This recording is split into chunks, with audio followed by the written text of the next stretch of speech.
Remember? Oh yeah. Hi, my name is Levi. I'm Josh. And we want to welcome you to church today. If you want to learn more about us and what we do, please visit vicnazarene.ca. Come join us this Saturday, February 6th from 2 p.m. to 3 p.m. for our Valentine's Day drive-thru. This event is for all ages, so please plan on coming out. At the drive-thru, we'll have Valentine treats, games, devotional giveaways, a pastoral blessing, a place to collect alabaster donations, and we'll also have a table where you can drop off welcome cards, gift cards, and anything else you want to give to the High family as a way of welcoming. Due to COVID-19 protocols, we are asking all people to remain in your vehicles throughout the whole drive-thru. We have arranged that all the fun can be done from the comfort of your car. Here's a list of current needs for the Compassionate Resource Warehouse. They need kitchen utensils, cutlery, geometry sets, staplers, erasers, pencil sharpeners, buttons, water bottles, travel mugs, and sewing notions.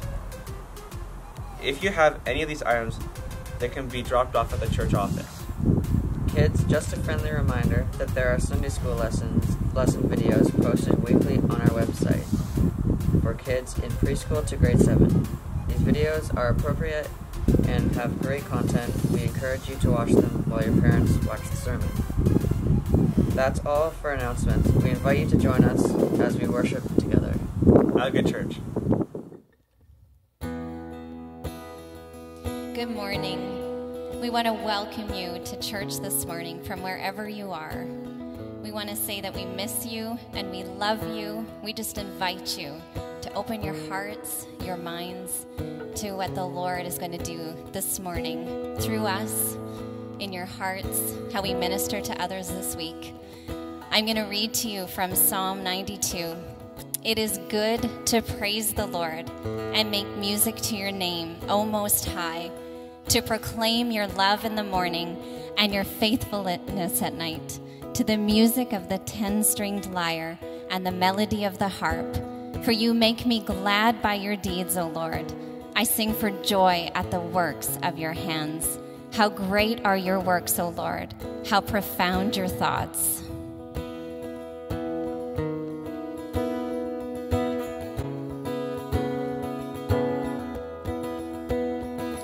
Who is this King of glory that pursues me with his love and haunts me with each hearing of his softly spoken words? My conscience a reminder of forgiveness that I need. Who is this King of glory who offers it to me? Who is this King of angels? Oh, blessed Prince of Peace, revealing things of heaven and all its mysteries. My spirit's ever longing for his grace in which to stand. Who is this King of glory, Son of God and Son of Man? His name is Jesus, precious Jesus, Lord Almighty, King of my heart, King of glory. Who is this King of glory? With strength and majesty, and wisdom beyond measure,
And all I know, all I have heard, I will remember in the evil days, when all I am and all I've been have all been shaken. I'll hang on to your ways. Not mine, but your will be done this time, on the earth as it is on high. You have raised me up and I bow low. And as I live and as I move, I will remember how you first moved me, because you live in all you say. By your word I know how I must be. Not mine, but your will be done this time, on the earth as it is on high. You have raised me up and I bow low. Not mine, but your will be done this time, on the earth as it is on high. You have raised me up and I bow low.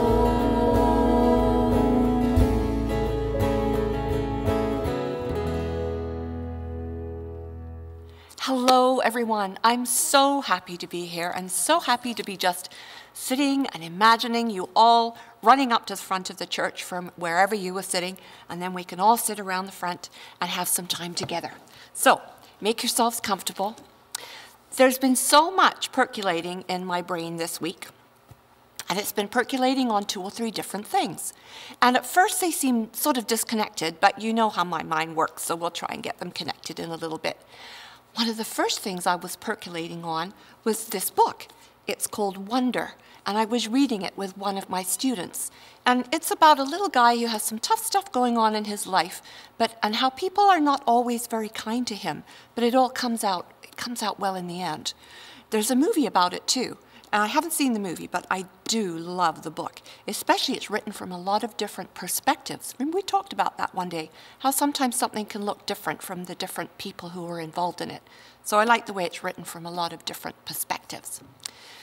The other thing I was percolating on this week was Dr. Bonnie Henry, who I think is the most amazing person, and how she's always telling us to be kind to each other. And there's a lot of kindness comes up a lot in this book. So that started me thinking about kindness and what it is and what it looks like and what it takes to do it and how people can be kind or not be kind. And that sort of percolated around in my brain for a while.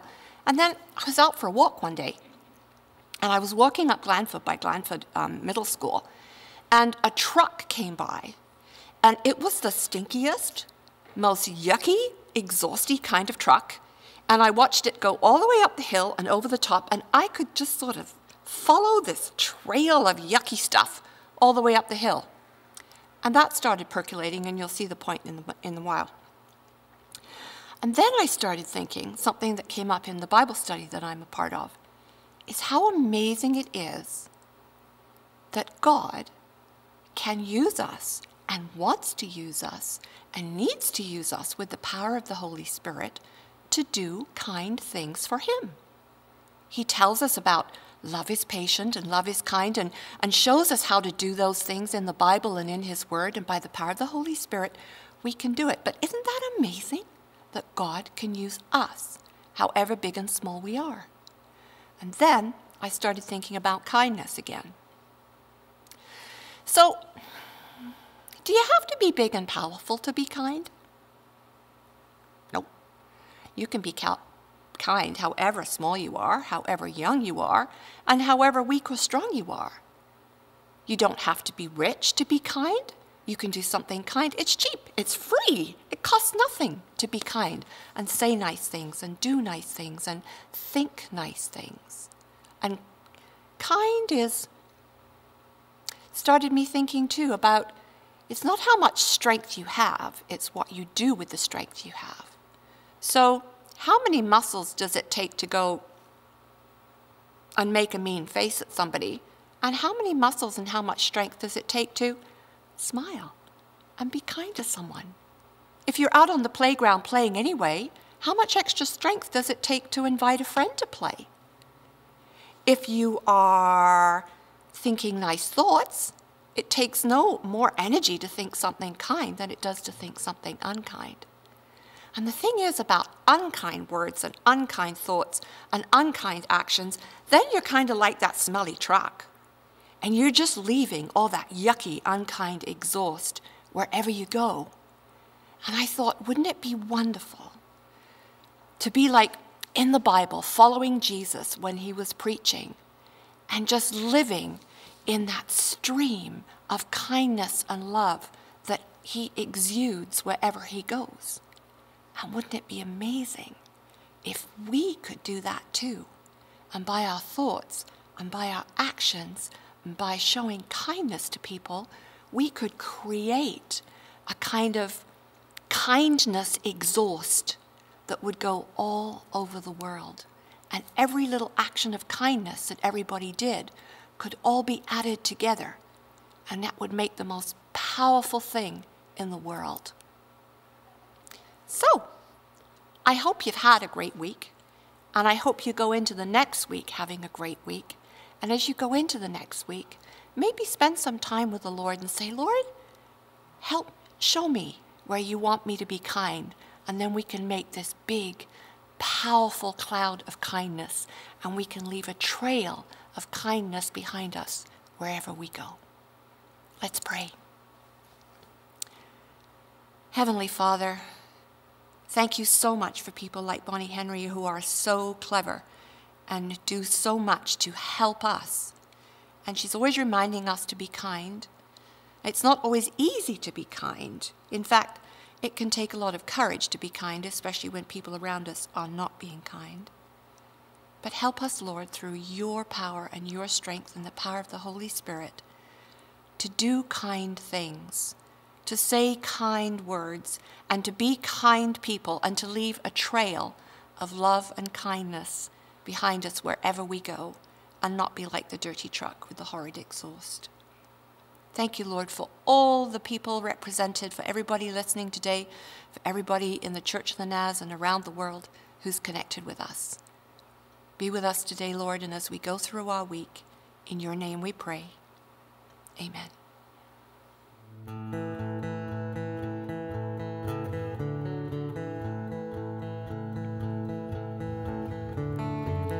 Strength will rise as we wait upon the Lord. We will wait upon the Lord. We will wait upon the Lord. Strength will rise as we wait upon the Lord. We will wait upon the Lord. We will wait upon the Lord. You reign forever. Our hope, our strong deliverer. You are the everlasting God, the everlasting God. You do not faint, you won't grow weary. You're the defender of the weak. You comfort those in need. You lift us up on wings like eagles.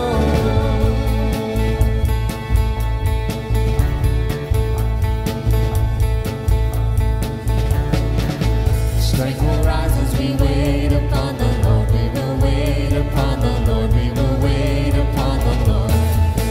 Strength will rise as we wait upon the Lord. We will wait upon the Lord. We will wait upon the Lord. Our God, you reign forever. Our hope, our strong deliverer. You are the everlasting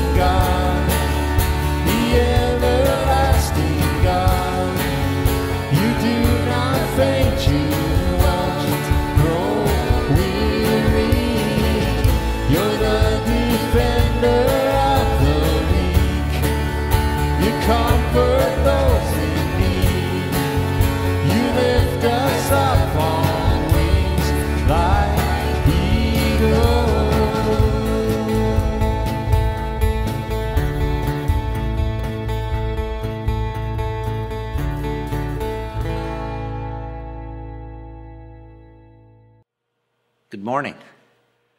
It's nice to see you. It's good to have you with us again.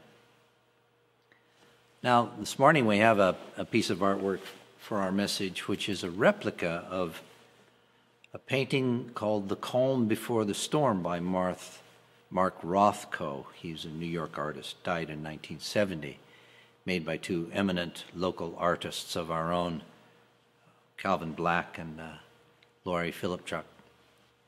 And thank you, you guys. Calm before the storm, because that's where we are in our place in the study of Job.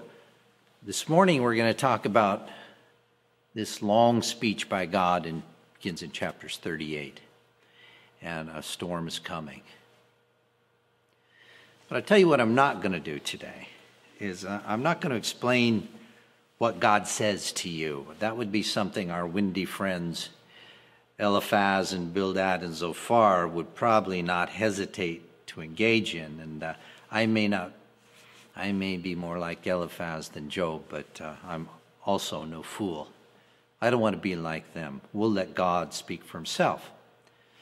So when I finish my remarks sort of setting up the context for this, we're going to have a reading.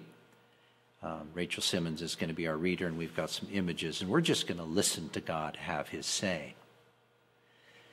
But, I suppose you knew there was a little but coming. I hope that without danger of arousing God's indignation, I could talk a little about the context of the speech and help us not only hear God's words, but as Job says in chapter 42, when he finally has his epiphany, he says, finally I see God. So let's first talk about God, this figure of God, and let's approach this speech from the point of view of the structure of the book and kind of get ourselves ready. We see that God appeared briefly, you'll recall, in chapters 1 and 2, and then he was this remote, almost unfeeling deity entertaining wagers in the divine council. We didn't really recognize who this God was. He's quite at variance with what we've come to associate in our mind with the presence of God. And that's really why we don't use Job to actually build a theology of the person of God. Rather, we read it as the colorful story that it is, so full of the pathos of the human struggle to understand, to cross that gap between human understanding and the wisdom of God. That's what this story is about. And in those first chapters, we learned really nothing about the nature or the depth of this God's being, only that he was interested to put to the test his most pious follower, to test to see if Job would follow him out of his own independent will, his own free will. God wanted to know whether Job's service was given freely and without the promise of reward. That is true piety, disinterested piety. Did your grandma ever give you one of those red letter editions of the Bible where all the words that Jesus spoke are in red type? My grandma did, and it was a small Bible. It had a zipper on it, some really cool old-fashioned photos of Moses and David. I looked for it this morning, and I couldn't find it. I'm sure it's there somewhere. I guess maybe I've moved once too often. But I don't know that they've ever made a red letter edition of the Old Testament, but if they did,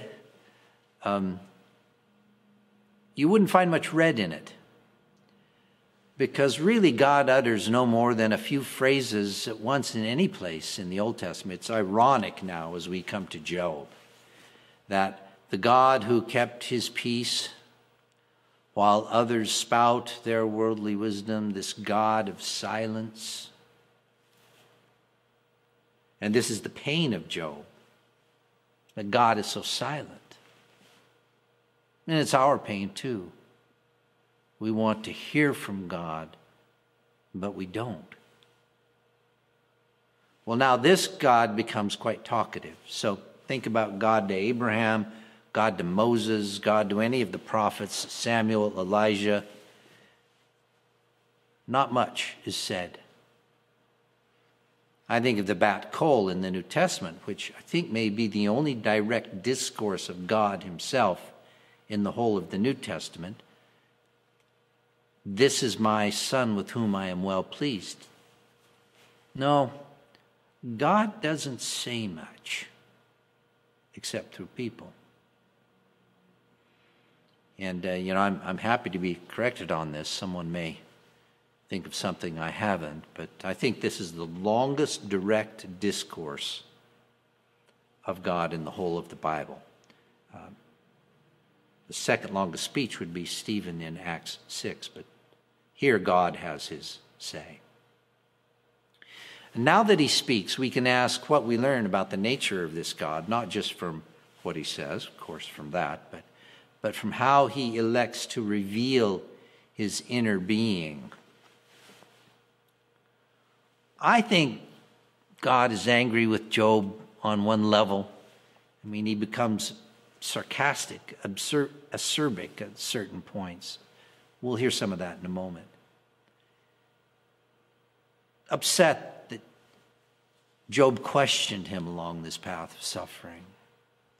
I don't know, he seems almost sad to me. Disappointed in it all, burdened. But as one person wrote, at the same time, the Lord cares for Job so much that he reveals himself personally and shares with him the burden of his cosmic responsibilities. He challenges Job at one point, just try being God for a day in chapter 40. Put yourself in my shoes, Job. See if you can thwart the proud and tread down the wicked like I have to do every day. If you can do that, then have at it. Then he says in chapter 40, then I will also acknowledge that your own right hand can give you victory, says the Lord. Another author said, he is a God who confesses his burdens to a human being. A God who is profoundly involved in human destiny. Yes, raising up the righteous and bringing low the proud and wicked. This is what God does. Now, what about Job? Well, we know he suffers stoically, but eventually he wanes in courage and becomes despairing, enters the slough of despond. He wonders if God is even interested anymore. And his consternation arose from this felt reality that God had abandoned him, targeted him for suffering. And Job wonders, is this the truth of the matter? Is this the way things really are? Remember we said a couple weeks ago in chapter 9, it says, he folds his arms, Job says of God, aloof from the despair of the innocent. He has set me up with a target on my back, he says in chapter 16. He shakes me by the collar of my coat. I stand, he says, and you merely look at me. What sorrow. And then, as Job's indignation at his suffering grows, he becomes arrogant. And he says, I'm blameless. I would give him an account of all my steps. You know how it is when you're telling friends how you called up for that refund and how you really told them they had to. Well, I really told him, and it always grows in exaggeration. I would give him an account of all my steps. Like a prince, I would approach him. And if I summoned him and he came right here, you know what? I don't think he would listen to my voice because he crushes me with the tempest. Let the Almighty answer me, he says.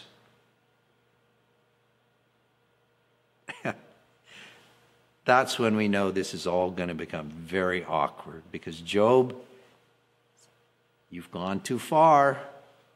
Too far, bro.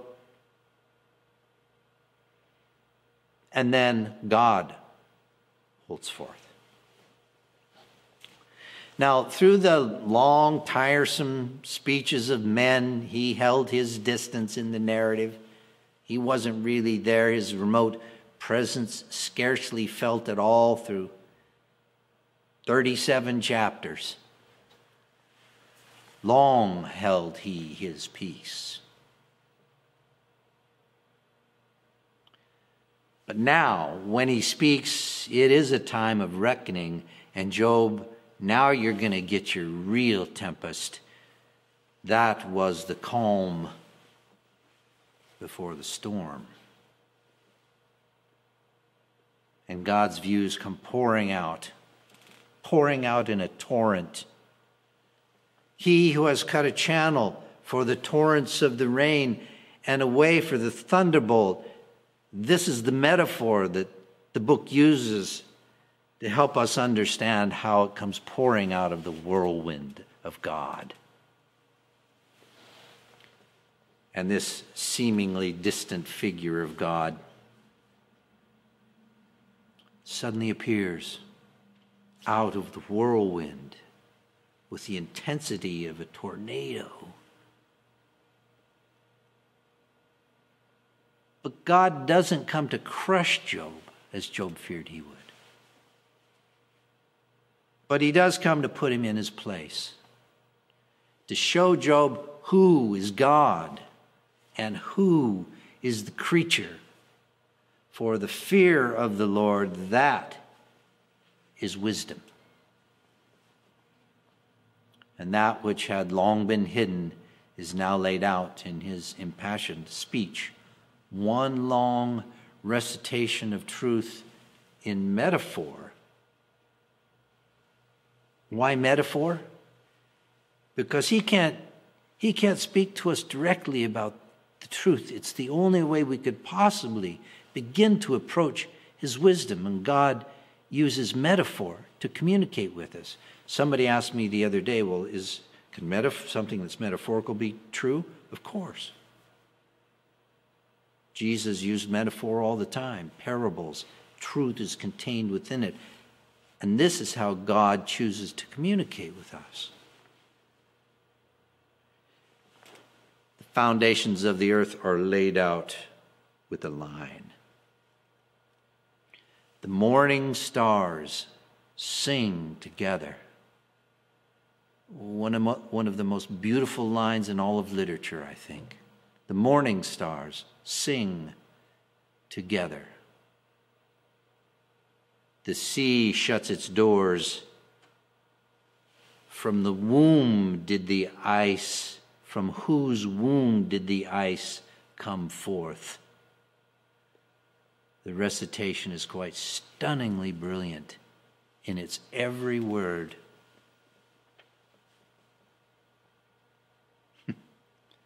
Let the Almighty answer me, said Job. Well, what he gets is 58 rhetorical questions. It's not a dialogue. Did you know this? Were you there when? Can you do this? Have you seen? And God goes right down the list: the creation of the earth, the sea, the dawn, the depths of Sheol, the light, the waters and clouds, the water skins of heaven, he calls it. The snow, the mountain goats, the wild ass, the wild ox, the ostrich, who forgets its young and tramples on them. The ostrich, who has no share in understanding, God says, according to the Lord, the dumbest creature he ever made. The horse, the mythical behemoth, its tail stiff like a cedar, its bones are tubes of bronze. The Leviathan, will you play Will you play with it as with the bird? Will you put a leash on it for your girls? These ancient symbols of watery chaos. It takes my mind right back to Genesis 1:1. In the beginning, when God created the heavens and the earth was without form and empty. Tohu wabohu, the Hebrew says, so lyrically. Without form and empty, and darkness covered the face of the deep, while a wind from God swept over the face of the waters, the abode of the Leviathan.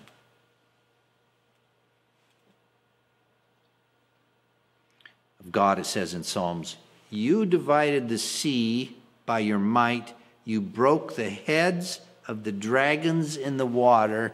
You crushed the heads of Leviathan.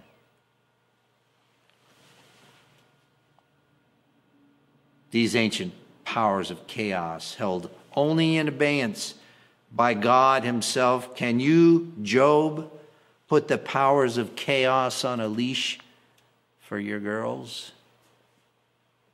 Oh, surely you know Job, for you were born then, and the numbers of your days are great. Well, now we turn to our listening and seeing the word of the Lord. And so, thank you, Rachel. Let us hear now the word of the Lord.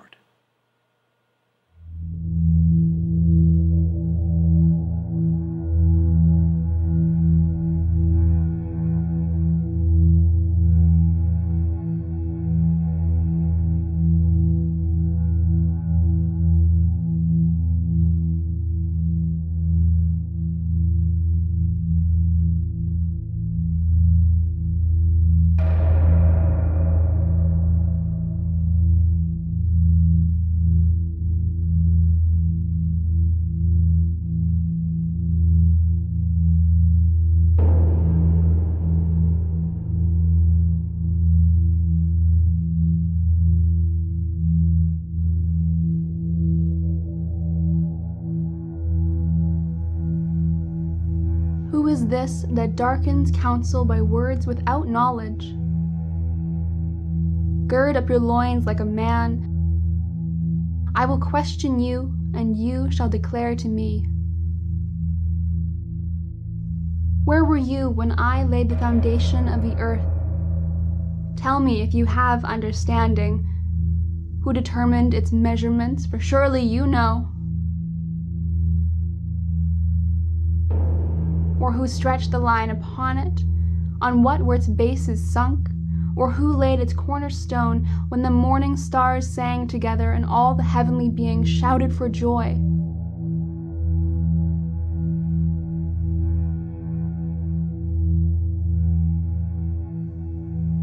Or who shut in the sea with doors when it burst out from the womb?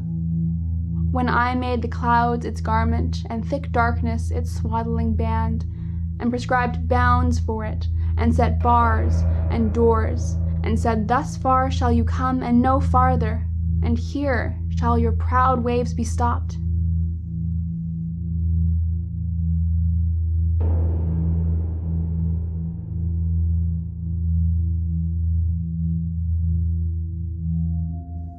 Have you commanded the morning since your days began, and caused the dawn to know its place, so that it might take hold of the skirts of the earth, and the wicked be shaken out of it? It is changed like clay under the seal, and it is dyed like a garment. Light is withheld from the wicked, and their uplifted arm is broken. Have you entered into the springs of the sea, or walked in the recesses of the deep?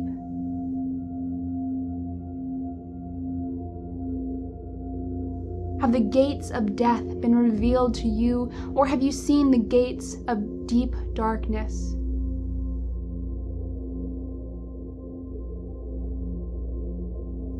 Have you comprehended the expanse of the earth? Declare if you know all this. Where is the way to the dwelling of light, And where is the place of darkness? That you may take it to its territory, and that you may discern the paths to its home. Surely you know, for you were born then, and the number of your days is great. Have you entered the storehouses of the snow, or have you seen the storehouses of the hail, which I have reserved for the time of trouble, for the day of battle and war? What is the way to the place where the light is distributed, or where the east wind is scattered upon the earth? Who has cut a channel for the torrents of rain, and a way for the thunderbolt to bring rain on a land where no one lives, on the desert which is empty of human life, to satisfy the waste and desolate land, and to make the ground put forth grass? Has the rain a father, or who has begotten the drops of dew?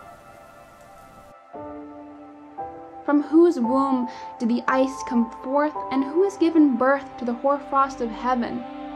The waters become hard like stone, and the face of the deep is frozen.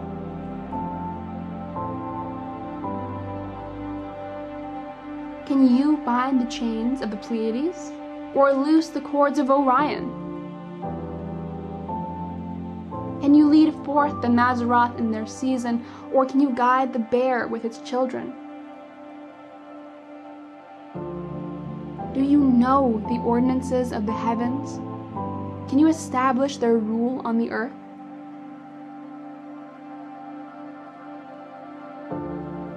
Can you lift up your voice to the clouds so that a flood of waters may cover you? Can you send forth lightnings so that they may go and say to you, "Here we are"? Who has put wisdom in the inward parts, or given understanding to the mind? Who has the wisdom to number the clouds?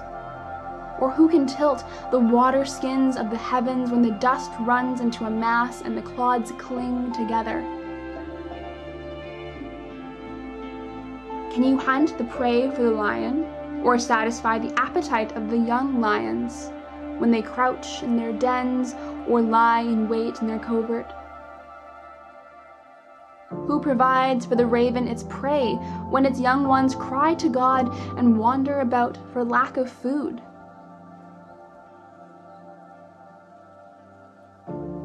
Do you know when the mountain goats give birth?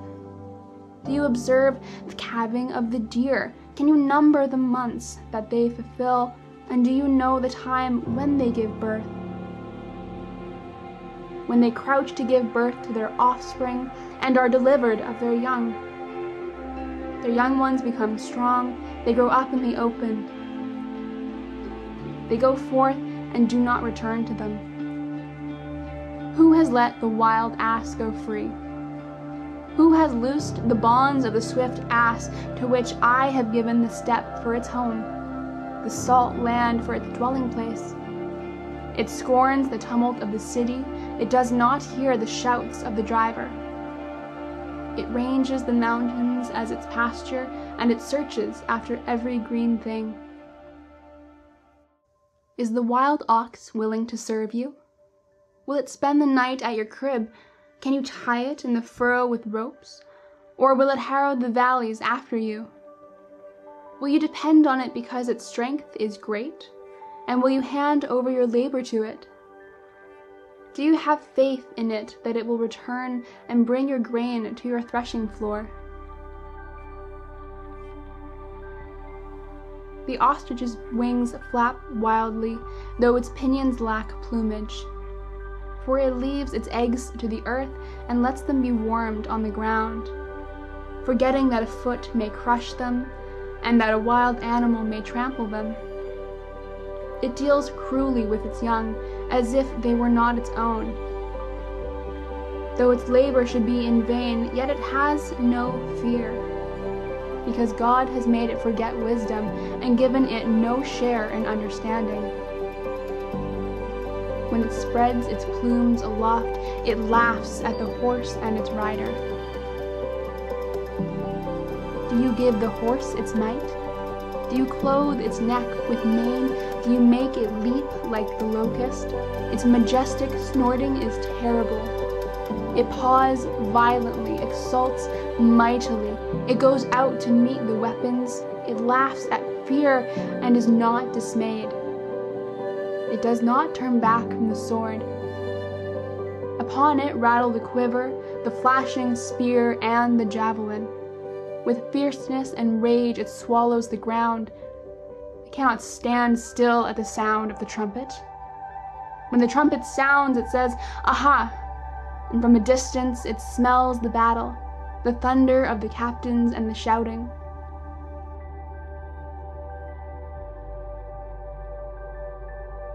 Is it by your wisdom that the hawk soars and spreads its wings toward the south?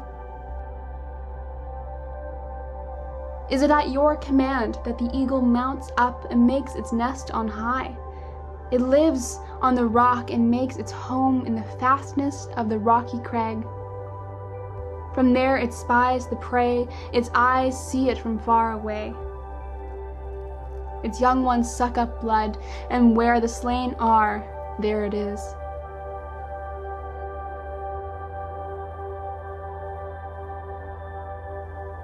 Shall a fault finder contend with the Almighty?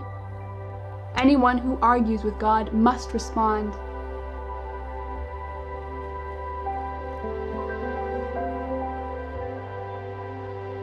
Gird up your loins like a man. I will question you, and you declare to me.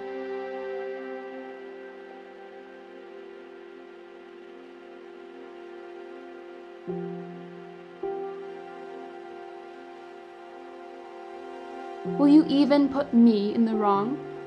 Will you condemn me that you may be justified?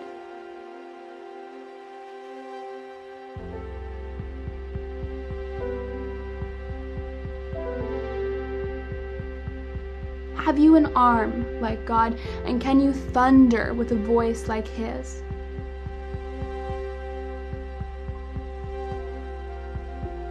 Deck yourself with majesty and dignity, clothe yourself with glory and splendor.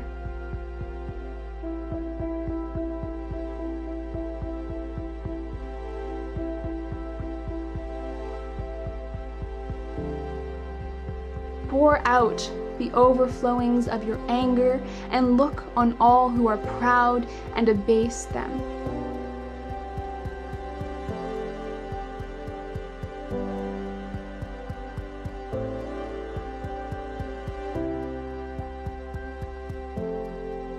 Look on all who are proud and bring them low.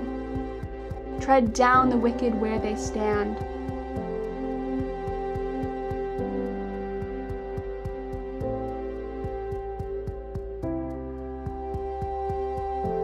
Hide them all in the dust together, bind their faces in the world below.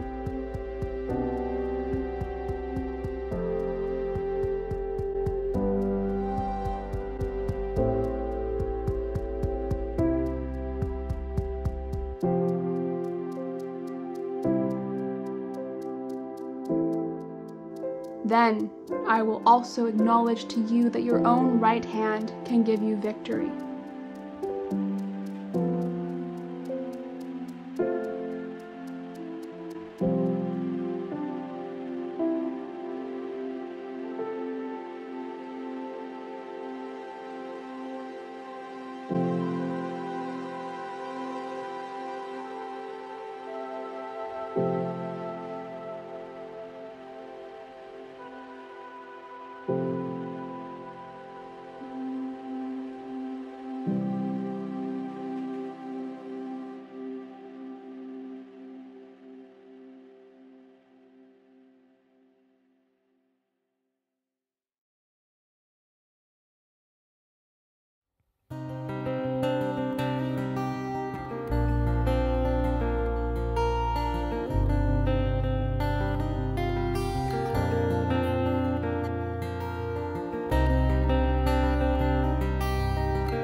Lord of the star fields and Ancient of Days, universe maker, here's a song in your praise. Wings of the storm cloud, beginning and end, you make my heart leap like a banner in the wind. And oh, love that fires the sun, keep me burning.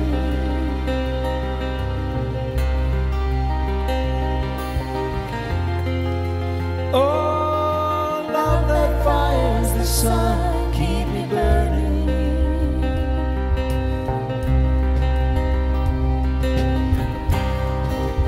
Lord of the star fields, sower of life, heaven and earth are full of your light. Voice of the nova, smile of the dew, all of our yearning only comes home to you. No, love that fires the sun, keep me burning.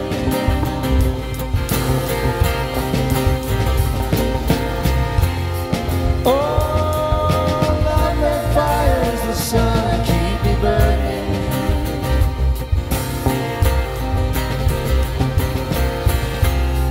Oh, love that fires the sun, keep me burning.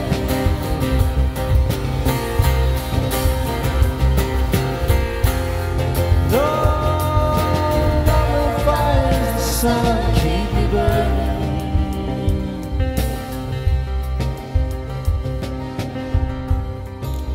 Lord of the star fields, Ancient of Days, universe maker, here's a song in your praise. Wings of the storm cloud, beginning and end, you make my heart beat like a banner in the wind. Oh, love that fires the sun, keep me burning.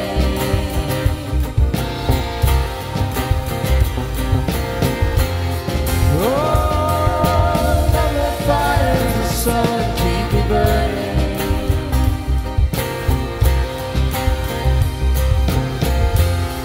Oh, love that fires the sun, keep me burning.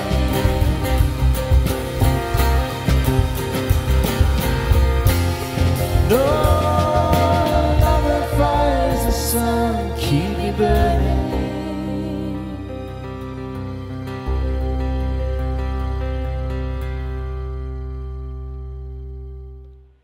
And now, may this God who sees all things, who walks on the mountains with the wild ox, who created the ostrich, the leviathan, and the behemoth, may this great God who speaks from the whirlwind come to you as he did to Job in person. May he comfort you and lift you up in the week to come. But God bless you in the name of the Father and of the Son and of the Holy Spirit. Amen. Have a wonderful afternoon.